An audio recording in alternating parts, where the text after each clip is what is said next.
Hello mga kainday! Another day, another vlog po tayo.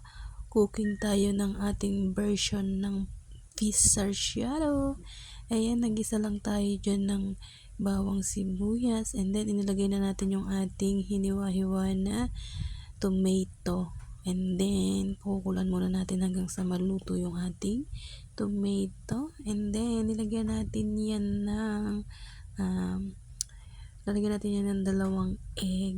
Yan. Pero lulutuin pa rin muna natin yung ating tomato.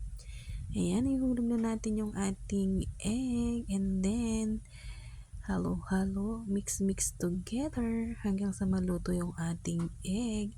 At syempre, inuna na natin pinaride yung ating fish tilapia para ilalagay natin dyan sa ating sarsyado. Ayan.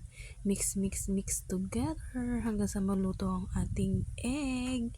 And then, syempre, titimplahan na natin yan kung okay ba yung lasa. Ayan, it's okay na mga kainday. At okay na rin ang ating sarsyado. Ilalagay na natin ngayon ang ating fried fish. Ayan.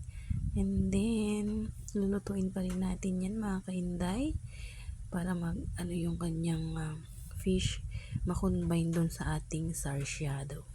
Ayan guys, it's so yummy. Healthy veggies is good. Thank you for watching. Please follow, like, and share.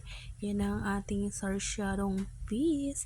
It's so yummy. Bye-bye.